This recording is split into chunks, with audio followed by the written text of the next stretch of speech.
اللہ اللہ اللہ اللہ۔ یہودی جو تھے نا وہ سحری نہیں کرتے تھے، سحری کا نام و نشان نہیں تھا، روزہ رکھتے سحری نہیں کرتے۔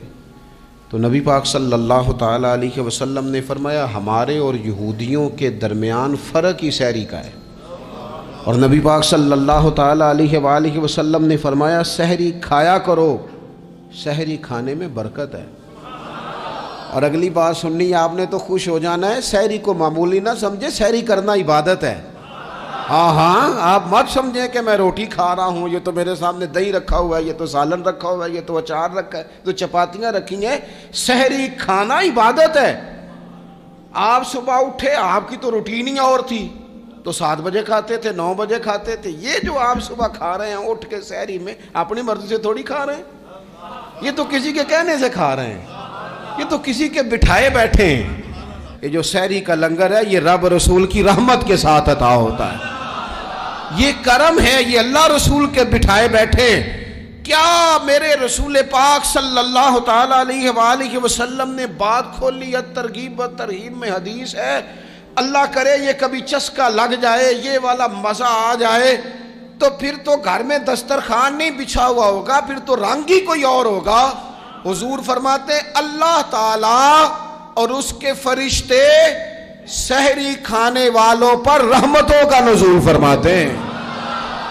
کھائی روٹی جا رہی ہے، پکا ہوا کھانا ہے، لیکن حضور فرماتے ہیں رب بھی رحمتیں فرما رہا ہے اور اللہ کے حکم سے فرشتے بھی رحمتوں کا نزول کر رہے ہیں۔ میں نے خود جا کے جنوبی پنجاب کا وہ علاقہ وزٹ کیا جہاں سیلاب آیا ہے۔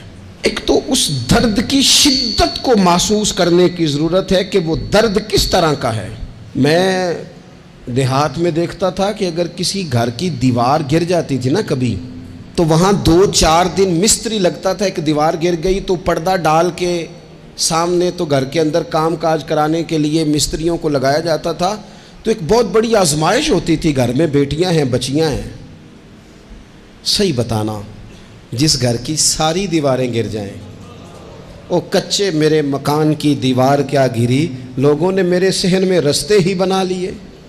عزیز دوستو، کرب کی اس شدت کو محسوس کریں۔ دیکھیں پنکھے چل رہے ہیں، اچھا ماحول ہے، یہاں بیٹھ کے تبصرہ کرنا کوئی مشکل کام نہیں، لیکن اس درد کی شدت کو محسوس کرنا کہ جب اچانک چھت ہٹ جائے، اچانک چھت ہٹ جائے اور بیٹیوں کا ساتھ ہو اور چھوٹے بچوں کا ساتھ ہو اور بوڑھے اور بیمار ماں باپ کا ساتھ ہو، تو پھر شالا پردیسی کوئی بھی نہ تھی۔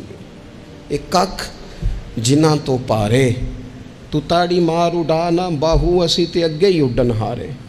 پھر اس درد کو فقط وہ شخص محسوس کر سکتا ہے جو کبھی اس رنگ سے گزرا ہو۔ کرائے کے مکان چھوڑنے پڑ جائے نا تو عورتیں روتی ہیں کہ میں یہاں 10 سال رہی ہوں، کیسے چھوڑ کے جاؤں، کرائے کا مکان ہے۔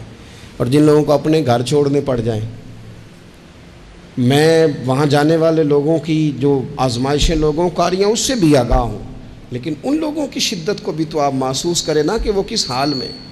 اس لیے ہمارے اندر بہت زیادہ خیر خواہی ہونی چاہیے، بہت زیادہ جذبات ہونے چاہیے۔ یقین کرنا کچھ چیزیں دیکھی نہیں جا رہی، کچھ باتیں سنی نہیں جا رہی، اور کسی نے کہا تھا کہ میری حیات کا افسانہ پوچھنے والے اور کہیں کہیں سے تو یہ قصہ پڑھا نہ جائے گا، یہ مشکل ہے، تیری کتاب بھیگ جائے گی، یہ تیرے لیے مشکل ہے۔ تو ان لوگوں کے درد کو سمجھنے کی ضرورت ہے۔ ایسا نہ ہو کہ آج کل ہمارے جذبات بڑے اچھے ہیں اور پھر کچھ دنوں کے بعد یہ مان پڑنے لگے۔ ہم لوگوں نے کوشش کرنی ہے، میں ان کا درد بھی آپ کے سامنے رکھ رہا ہوں، اور میرا سینہ خوشی سے اس لیے بھی چوڑا ہے، میرے سنگی کافی دن جنوبی پنجاب میں رہے، کل پرسوں سے پھر انشاءاللہ دوبارہ ہمارا وہاں بھی ایک قافلہ رہا۔ میرے کچھ سنگیوں نے ڈیرہ اسماعیل خان میں بھی جا کے کچھ اپنی خدمات پیش کرنے کی کوشش کی۔ بعض جگہوں پہ ہم اپنے کارکن نہیں بھجوا سکے، لیکن اپنی ہمت کے مطابق ہم نے بعض لوگوں کے ذمے لگا کے اپنی خدمات اور اپنا حصہ وہاں روانہ کیا۔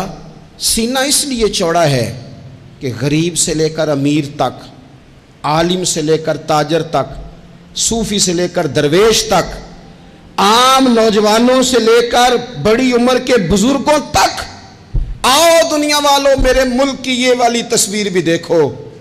تم نے انہیں لڑتے دیکھا اور دنیا کو دکھایا، تم نے ان کو پارلیمنٹ میں جھگڑتے دیکھا اور دنیا کو دکھایا، یہ والا منظر بھی دیکھو کہ صبح سے شام تک لوگوں نے سڑکوں پر بیٹھ کر اپنے بھائیوں کے لیے راشن جمع کیا، اور گھروں میں عورتوں نے ذمے لگائے، لے جاؤ یہ لے جاؤ یہ لے جاؤ۔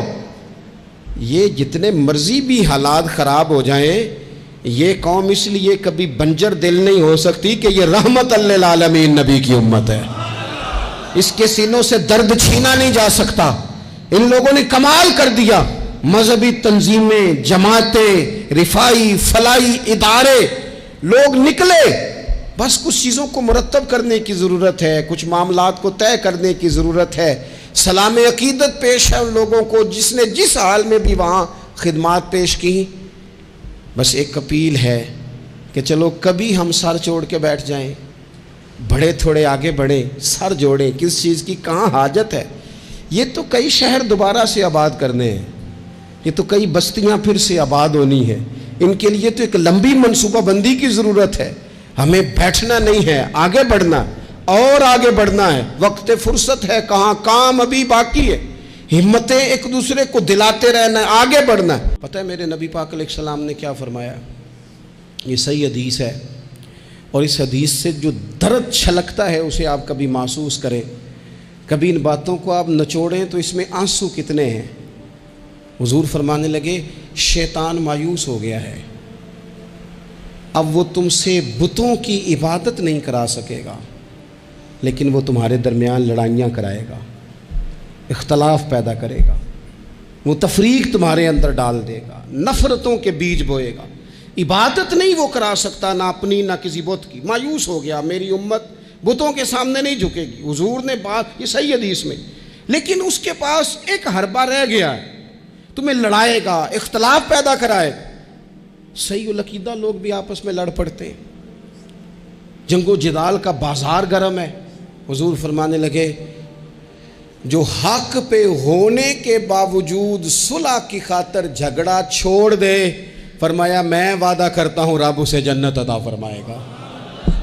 چھوڑ دیں بحث کچھ دیر کے لیے، کچھ دیر کے لیے بحث چھوڑ دیں، رشتے بچا لیں، بحثیں چھوڑ دیں، یار بچا لیں، بحثیں چھوڑ دیں، تعلقات بچا لیں، بحث چھوڑ دیں، تنظیمیں بچ جائیں گی، بحث چھوڑ دیں، آپس میں تعلقات مضبوط ہو جائیں گے، آپس میں بحث چھوڑ دیں۔ اور جتن تے ہر کوئی کھیڈے، کدے ہارن بھی کھیڈ فقیرہ، کدے ہارن بھی تے کھیڈ، کدے ہارن بھی تے کھیڈ فقیرہ، اوے جتن دا مل کوڈی پیندائی، ہارن دا مل ہیرا۔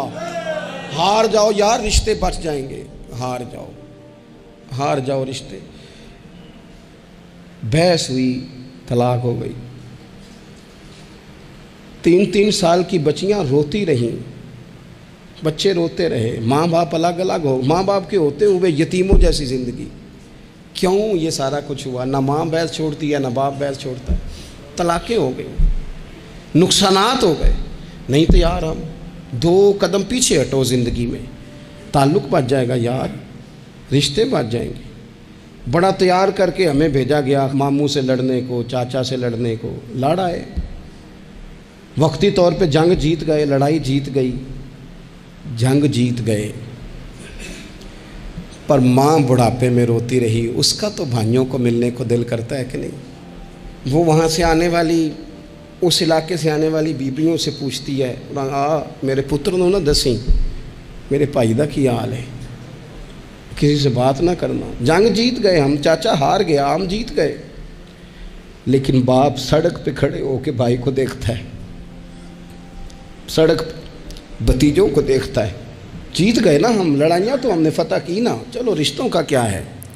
رشتے ٹوٹ گئے، تعلق ٹوٹ گئے، بحث نہیں ہم نے چھوڑی۔ آپ یقین کریں لوگ مشائخ سے بحث کرنے آ جاتے ہیں، پیران عظام اور اپنے اساتذہ سے بحث کرتے ہیں۔ میں نے زندگی میں کبھی، ایمانداری سے بتاتا ہوں میرے سنگیوں، میں نے کبھی اپنے کسی استاد سے بحث نہیں کی، کبھی نہیں کی، کسی صورت نہیں کی۔